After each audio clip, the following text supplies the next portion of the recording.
నమస్కారం city news కు స్వాగతం. రాష్ట్రంలో 25 పార్లమెంటు స్థానాలకు 175 అసెంబ్లీ స్థానాలకు వైసీపీ అభ్యర్థులను ఖరారు చేసింది. పార్టీ అధినేత జగన్ సమక్షంలో పార్లమెంటు స్థానాలను నందిగం సురేష్, అసెంబ్లీ స్థానాలను ధర్మాన ప్రసాదరావు ప్రకటించారు. ఎక్కువ స్థానాలను బీసీలకు కేటాయించినట్లు జగన్ తెలిపారు. గుంటూరు పార్లమెంట్ అభ్యర్థిగా మోదుగుల వేణుగోపాల్ రెడ్డి, నస్రాపేట లావు కృష్ణదేవరాయలు, బాపట్ల నందిగామ సురేష్ అభ్యర్థులుగా ప్రకటించారు. అదేవిధంగా అసెంబ్లీ అభ్యర్థుల వివరాలు ఇలా ఉన్నాయి.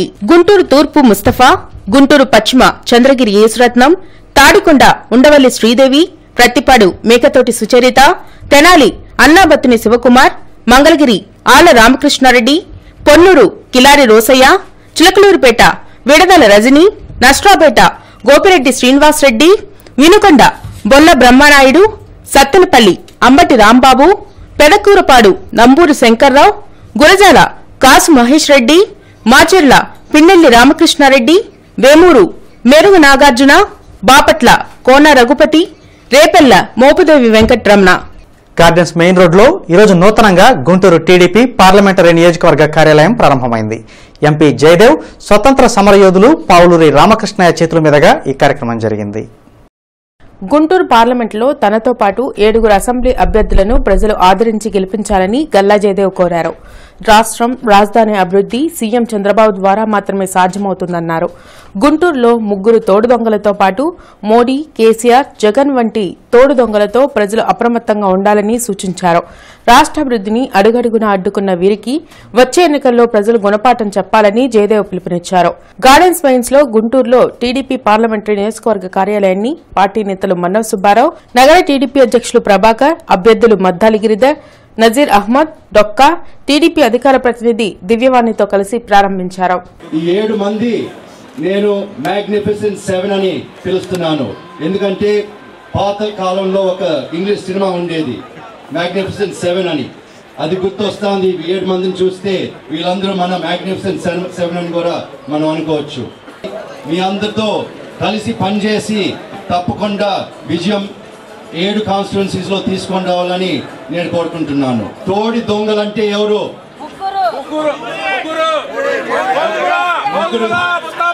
ముగ్గురు తోడు దొంగలంటే ఎవరు? ఇప్పుడు వైఎస్ఆర్సీ కాంగ్రెస్ పార్టీలో east and west and Prathipadu constituencies లో అభ్యర్థులు, క్యాండిడేట్స్ అందరూ తోడు దొంగల మాదిరిగా దోసుకొని ఈ ప్రాజెక్ట్ ని స్లో డౌన్ చేశారు. కాబట్టి వాళ్ళని అడగాలి. కానీ నిధులు తెచ్చింది సెంట్రల్ గవర్నమెంట్ నుంచి. నేను నిధులు తెచ్చాను. ఎంతో కష్టపడి ఎన్నో రివ్యూస్ చేసినా కూడా అది ఎందుకు స్లో అవుతా ఉందని ఏమో నేను ఇన్ని రోజులు అనుకుంటా ఉంటే ఇప్పుడు తెలుస్తా ఉంది ఎందుకు స్లో అయిందో. జయదేవ్ గారిని బ్రతిమలాడుకొని ఎమ్మెల్యే సీట్లు సంపాదించుకొని వెనక నుంచి వెన్నుపాటు పడిచి మన గుంటూరు వెస్ట్ నుంచి అభివృద్ధి కార్యక్రమాలను ఆపినటువంటి దుర్మార్గులకి ఈ రోజు విజయ భేరీతో మనందరం కూడా సిద్ధపడిపోతున్నాం. ప్రజలందరూ తెలియగలిగి ఉండండి. మరి బాబాయిని, సొంత బాబాయిని మరి అటువంటి ఘోరమైనటువంటి స్థితిలో జరగడం చాలా మనందరికీ మనసు వేదన. ఒక్కటే మీరు మనసు పెట్టి ఆలోచించండి. ఈ రోజు ఇక్కడ ఉన్నారని మిమ్మల్ని ఒక్క దెబ్బలా కొట్టబోయాను. మీరేం చేస్తారు? ఇక్కడ ఉన్న వాళ్ళందరూ సాక్షులు. వెంటనే దీని డిసిషన్ జరిగిపోతుంది. కానీ సిబిఐని ఎందుకు కోరుకుంటున్నారంటే కేంద్రం నుంచి సపోర్ట్ కోసం దీన్ని లాగుతూ ప్రజల దగ్గర నుంచి అభిమానం సంపాదించుకోవాలనేటి ఓట్ల కొరకు చేసేటువంటి ఆయన దొంగ ప్రయత్నాలు ఇక మీదట సాగు. ఒక్కసారి మన గుర్తేంటండి, సైకిల్ గుర్తు. గుంటూరు పశ్చిమ నియోజకవర్గంలో టీడీపీ అభ్యర్థి మగ్దాలి గిరి విస్తృతంగా ప్రచారం నిర్వహిస్తున్నారు. ఇందులో భాగంగా ఇంటింటికి తిరిగి ప్రభుత్వ పథకాలను వివరిస్తున్నారు. సీఎం చంద్రబాబు తనపై ఉంచిన నమ్మకం మేరకు వెస్ట్ నియోజకవర్గంలో టీడీపీని భారీ మెజారిటీతో గెలిపిస్తానని ఈ సందర్భంగా గిరి వెల్లడించారు. ఈ 5 సంవత్సరాలు కూడా నేను ఎంత కష్టపడ్డానో, ఎమ్మెల్యే కాకపోయినా మరి తప్పకుండా రేపు ఎమ్మెల్యే అయిన తర్వాత అంతకన్నా ఎక్కువ కష్టపడి ఈ నియోజకవర్గానికి అభివృద్ధి చేస్తాను. మరి అలాగే ఈరోజు మొట్టమొదటి రోజు ప్రచారం ప్రారంభించుకున్నాం వేలంగి నగర్ నుండి. మరి వేలంగి మాత దర్శనం చేసుకొని మరి ఈ కార్యక్రమాన్ని కూడా జయదేవ్ గారు మేము ప్రారంభించుకోవడం జరిగింది.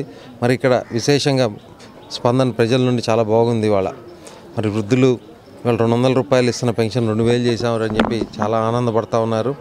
మేము అడగకుండానే మీరు అడగక్కర్లేదు, మా ఓటు చంద్రబాబు గారికి అని చెప్పి మరి గట్టిగా ఘంటాపదంగా ఈరోజు చెప్పే పరిస్థితి ఉంది. అలాగే డ్వాక్రా మహిళలు చాలామంది ఉన్నారు. మరి 10,000 రూపాయలు ఇస్తామని చెప్పి 20,000 రూపాయలు వాళ్ళ ముఖ్యమంత్రి గారు రుణమాఫీ చేసినందుకు చాలా సంతోషంగా ఉన్నారు. ఎవరు ఏమొచ్చినా సరే, ఎన్ని రత్నాలు వచ్చినా సరే, ఎన్ని రత్నాలు ఇచ్చినా సరే మా ఓటు చంద్రబాబుకే అని చెప్పి మరి వాళ్ళ ఘంటాపదంగా చెప్తా ఉన్నారు. ఓటు హక్కు వినియోగంపై నగరంలో ఈరోజు అవగాహన ర్యాలీ జరిగింది. ఈ మేరకు ప్రభుత్వ అధికారులు, ఓటర్లు ఈ ప్రదర్శనలో పాల్గొన్నారు. ప్రజాస్వామ్యంలో ఓటు హక్కును వినియోగించుకోవడం అందరి బాధ్యత అని అదనపు కమిషనర్ మూర్తి చెప్పారు. ఈ మేరకు ఓటు హక్కు వినియోగంపై నగరంలో ఆదివారం అవగాహన ర్యాలీ జరిగింది. ప్రభుత్వ అధికారులు, సిబ్బంది, ఓటర్లు పెద్ద సంఖ్యలో ప్రదర్శనలో పాల్గొన్నారు. రానున్న ఎన్నికల్లో ప్రతి ఒక్కరూ తప్పనిసరిగా తమ ఓటు హక్కును వినియోగించుకోవాలని ఈ సందర్భంగా అతిథులు సూచించారు. అదేవిధంగా ఎలాంటి ప్రలోభాలకు లోను కాకుండా నిస్వార్థంగా ఎన్నికల్లో ఓటు వేయాలని వారు తెలిపారు. రాబోయే ఎలక్షన్లో ప్రతి ఒక్కరూ తమ ఓటుని వినియోగించుకోవాలని వాళ్ళలో చైతన్యపరుస్తూ ఇవాళ ఒక అవగాహన ర్యాలీ ప్రజల్లో కలిగించడం కోసం ఇవాళ ఒక 2K రన్ లాంటిది ఏర్పాటు చేయడం జరిగింది.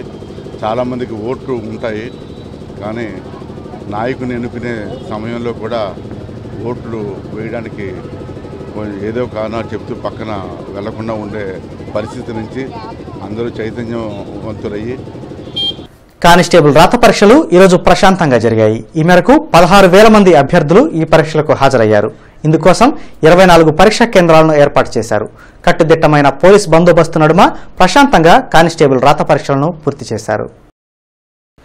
గార్డెన్స్ శ్రీవారి ఆలయంలో 20వ బ్రహ్మోత్సవాలు భక్తి శ్రద్ధలతో కొనసాగుతున్నాయి.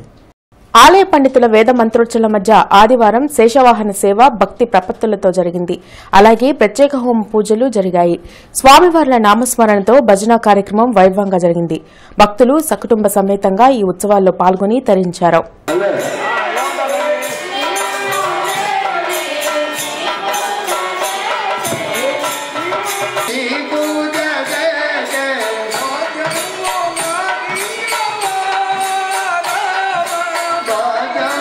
నగరంలో రేపు టీడీపీ ఎన్నికల ప్రచార సభ జరగనుంది. బీఎడ్ కళాశాలలో సభ నిర్వహణకు విస్తృతంగా ఏర్పాట్లు జరుగుతున్నాయి.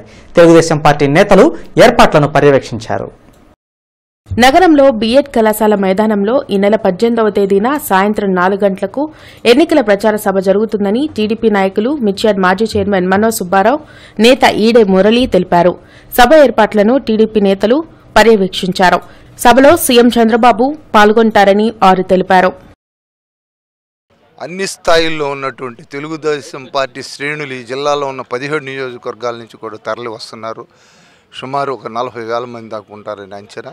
వాళ్ళందరినీ ఉద్దేశించి ఆయన రేపు ఎన్నికలకు సమాయత్తం చేయడానికి, మార్గనిర్దేశకం చేయడానికి ఆయన ఇక్కడికి రాబోతున్నారు. వాళ్ళందరిలో కూడా ఒక చైతన్య స్ఫూర్తిని రగిలించడానికి ఇదేమి బహిరంగ సభ అనే కంటే కూడా పార్టీ శ్రేణులతోటి ఏర్పాటు చేసే సభ.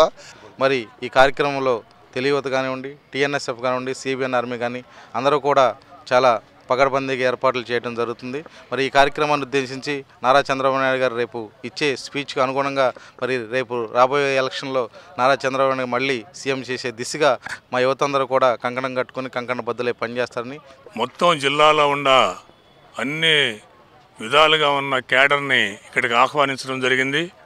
గ్రామ పార్టీ అధ్యక్షులు కానించి గ్రామ కమిటీ దగ్గర నుంచి మండల కమిటీలు, మండల అనుబంధ సంఘాలు, అలానే జిల్లా కమిటీలు, జిల్లా అనుబంధ సంఘాలు, అన్ని కేడర్ అంతా కూడా ఇక్కడ ఆహ్వానించడం జరిగింది.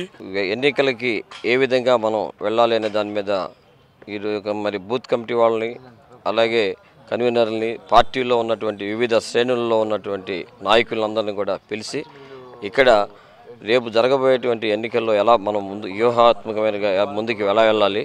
ఆల్ ఇండియా ప్రజా పార్టీ గుంటూరు పార్లమెంట్ అభ్యర్థిగా జల్దీ రాజమోహన్ పోటీ చేయనున్నారు. ఈ మేరకు ఆ పార్టీ అధ్యక్షులు రామారావు ఈరోజు అభ్యర్థులను ప్రకటించారు.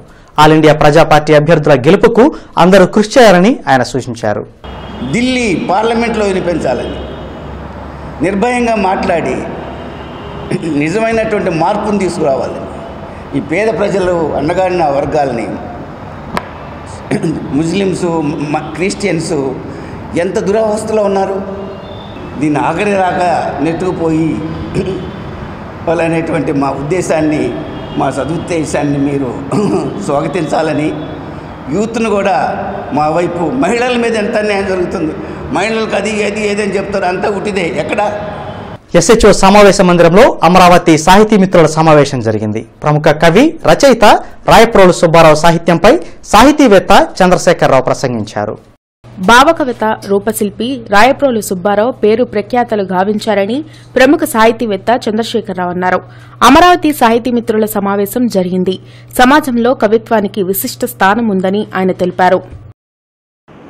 దేశ స్వాతంత్ర్యం కోసం ఉద్యమాలు, మరోవైపు ప్రత్యేక ఆంధ్ర రాష్ట్రం కోసం ఆంధ్రోద్యమాలు ముమ్మరంగా కొనసాగుతున్నటువంటి రోజుల్లో దేశభక్తి గీతాలు, రాష్ట్రాభిమానం ప్రబోధించేటువంటి అనేక గీతాలు రచించి ఆంధ్ర కవితా లోకంలో తనకంటూ విశేష స్థానాన్ని రాయప్రోలు వారు పొందారు. సరే, ఇలా రాస్తున్నప్పుడు రాయప్రోలు సుబ్బారావు 1892 మార్చి 17న గుంటూరు జిల్లాలోని గార్లపాడులో పుట్టారు అని దీంట్లో ప్రింట్ అయింది. వాడు 17 తారీఖు. నిజానికి ఆయన 17 పుట్టలేదు. ఇది ఎలా జరిగింది, ఇప్పటికి ఇట్లా అన్వయం ఎలా కుదిరింది నాకు తెలియదు. ఆయన మార్చి 13వ తేదీ పుట్టారు. సరే, ఆయన అనగానే అనేకమైనటువంటి విషయాలు చర్చకు వస్తాయి. ఆస్వాదించేవారు ఆస్వాదిస్తారు. పుస్తకమే దొరకలేదు, దొరికితే మాట్లాడేవాడిని అనేవాళ్ళు కూడా ఉంటారు. నిజమే, అలభ్యం. చాలా పుస్తకాలు రాయప్రోలు వారి అలభ్యం. తూర్పు కాపు విద్యా విజ్ఞాన అభివృద్ధి సంఘం ప్రమాణ స్వీకార మహోత్సవం నేడు జరిగింది. నూతనంగా ఎన్నికైన సభ్యులు ప్రమాణ స్వీకారం చేశారు. తూర్పు కాపుల జనాభా ప్రతిపాదికన ఎన్నికల్లో తగిన ప్రాతినిధ్యం కల్పించాలని తూర్పు కాపు విద్యా విజ్ఞాన అభివృద్ధి సంఘం రాష్ట్ర వర్కింగ్ అధ్యక్షులు అలగంచి సూర్యప్రకాష్ కోరారు. నగరంలో తూర్పు కాపు విద్యా విజ్ఞాన అభివృద్ధి సంఘం నూతన కార్యవర్గ ప్రమాణ స్వీకారోత్సవం జరిగింది. విద్యాపరంగా అభివృద్ధి చెందినప్పుడే అన్ని రంగాల్లో తూర్పు కాపులు అభివృద్ధి చెందగలుగుతారని తెలిపారు. ముఖ్యంగా మా తాలూకా కొన్ని ఆర్థిక సమస్యలు ఏమన్నా, విద్యాపరంగా కొన్ని సమస్యలు కూడా ఉన్నాయి.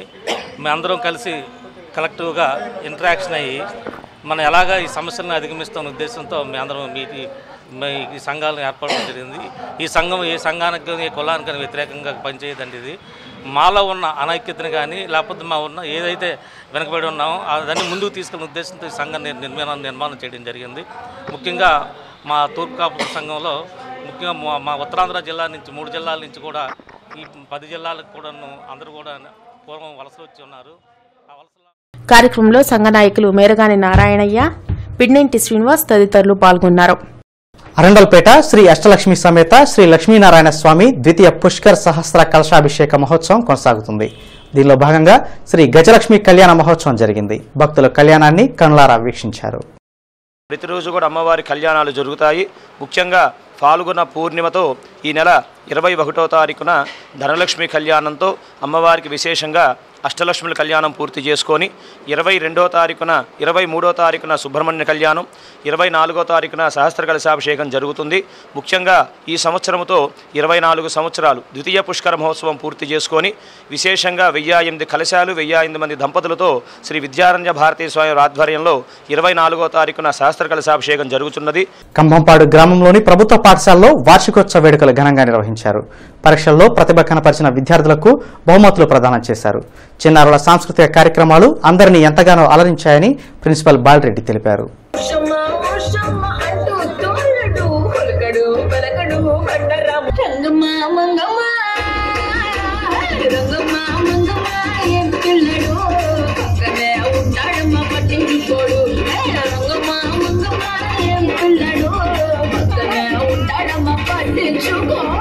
ఇవి ఇప్పటివరకు అప్డేట్స్. మరిన్ని అప్డేట్స్తో మళ్ళీ కలుద్దాం. నమస్కారం.